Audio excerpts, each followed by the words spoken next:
What's up, everybody? It's CMP with Craftmaster Productions and Studio1Tutorials.com. Don't forget to stop by Studio One Tutorials, pick up your premium membership. It is 50 cents a day.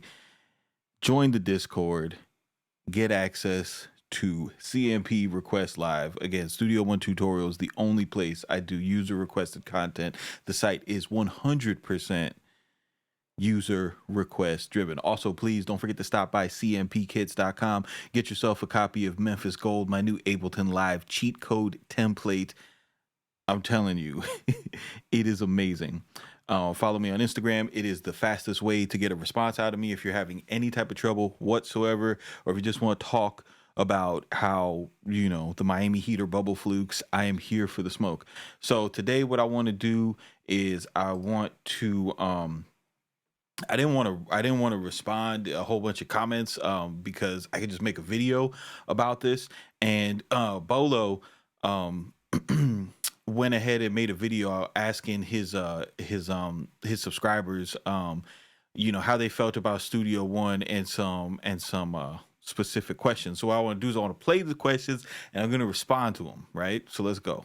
Do I really need to upgrade to the professional version? So this question right here, this is going to be all about like your personal preference. What you got to do is you go to the site and you could see all the features. I personally don't know what features are not in the artist version because I always use the pro version. It's like $300, probably like less than your car note. So, and it's one of the more affordable DAWs. So I've just always had the pro. I always buy the pro. Like once you actually get the pro, the updates are really simple. But I mean, for anybody thinking like which version do I need, just go to presonus.com, pull up the comparisons, and you're like, oh, I couldn't live without that. Then you get the professional. Number two, for you guys who actually have the pro version, do you guys really use the chord track? So this is going to depend on how you actually work, right? So if you're the type of musician who how to play, you don't necessarily use hacks like scalar. You don't need no help matching a sample to a bass line or nothing like that. Then 100% you absolutely don't need chord track. And this is to everybody, if you're in a situation where, like, say for example you struggle with matching samples to bass lines, right? Well, if you have chord track, all you do is you drag the audio up to chord track. It tells you what chords it is. Then you write a bass line in with one C note, and then you set that track to follow the chords of whatever the sample is, and then it'll shift the notes to the corresponding root note from the chords. Some people might find that to be like a revolutionary workflow. If you work with, say for example, if you work with a lot of loops and you work with a lot of 808 MIDI, right? And all the 808 MIDI is set to C. You could take a loop, put it up to chord track, set that 808 to follow the bass tone of the chords, and it's automatically gonna write the bass pitches for you, and they're going to be correct. But if that's not your workflow, if you're more just bouncing audio into Studio One and using it more like a tape machine and not using it for MIDI production, that might be negligible. Should I use Sample One or Impact? You should use your MPC.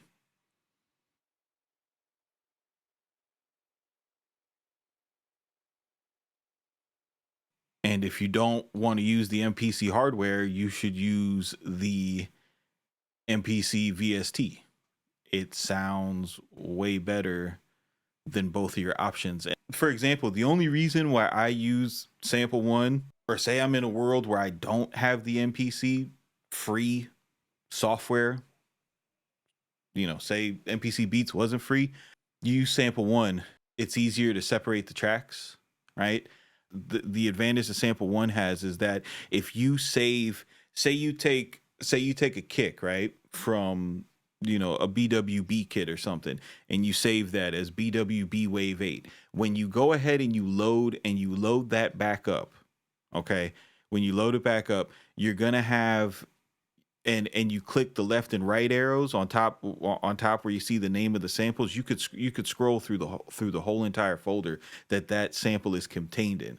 That is, you know, if you like to audition sounds like that, that's a really powerful workflow. But just for like later in this question, Bolo goes on to, you know, like ask like, you know, do you notice any sound degradation when you use either sample one or impact? And to, if you're a person who cares about sonics, again, I don't know why you just wouldn't use the MPC VST. That's what I do. If I'm not live streaming or specifically in a situation where I know that I'm like catering to make content for Studio One users, like when I'm just doing stuff by myself, I do not use Studio One for drums. I use the MPC software. I've always been like that. Even before there was MPC software, I used the machine software for my drums. I used to have a template where I would trigger the machine software um via MIDI, right? But I was still using the machine software to hold the samples because I like the way that sampler sounded better.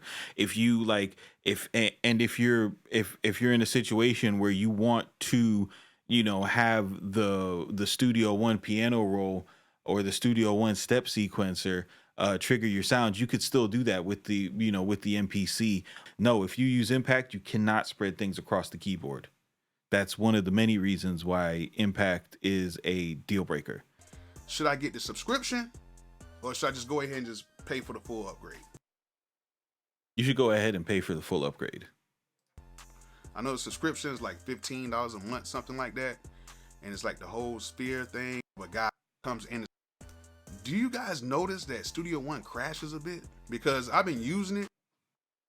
So third-party VSTs will crash Studio One.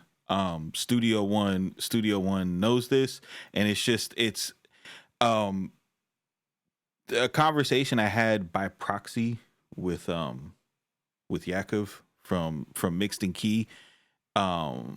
He's like, Studio One is one of the hardest DAWs to develop. They spend the most time on Studio One making Mixed and Key and Captain chords comply with, you know, with their architecture.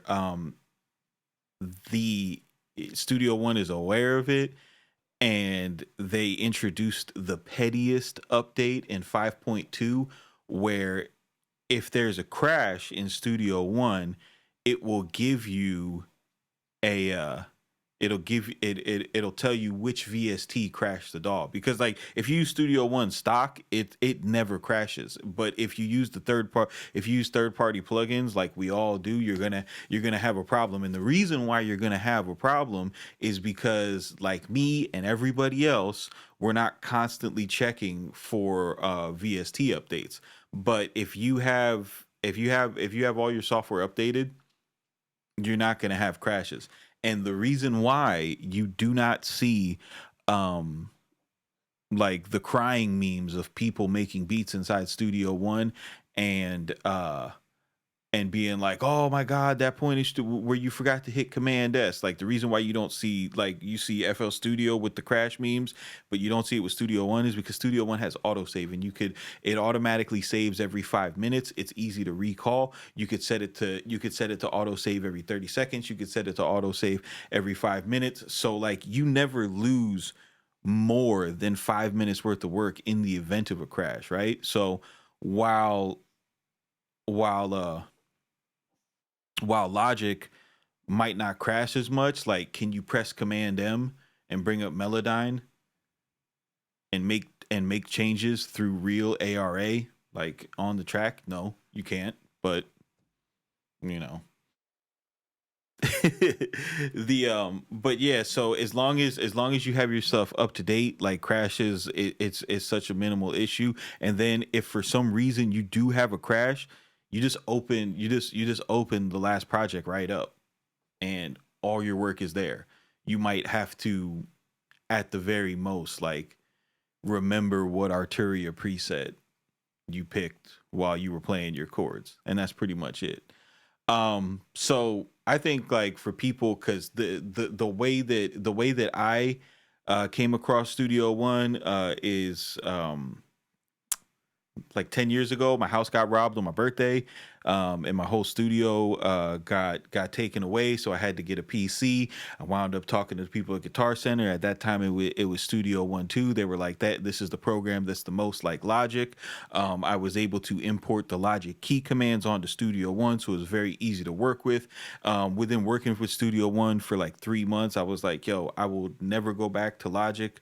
This is way easier. It's way easier for audio editing. It's way easier for MIDI editing. And I think that once you like develop the muscle memory of the processes, you're gonna see like there is it it cuts down so many extra like inane menu diving and little clicks that you had to do in order to get the similar process done inside Pro Tools and Logic. Um, but yeah, to wrap it all up, do you need the professional version? Only if you feel like you're missing something right now. Um, do people use the chord track? Yeah, people use the chord track, but people who need help with matching up music, if you don't need no help with that, you don't need to work with it. Should you use sample one or Impact XT?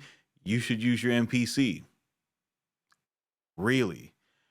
And do you need the subscription, or just buy the full upgrade? Do just buy it. It's like $300, man. You're gonna like it. So anyway, this is CMP. I hope this helped Bolo, and if it didn't, I hope it helped everyone else who's looking for the answers to those questions. So this is CMP with Craftmaster Productions, Studio One Tutorials.com. You guys keep it simple, but don't be basic. And we'll see you on the next one.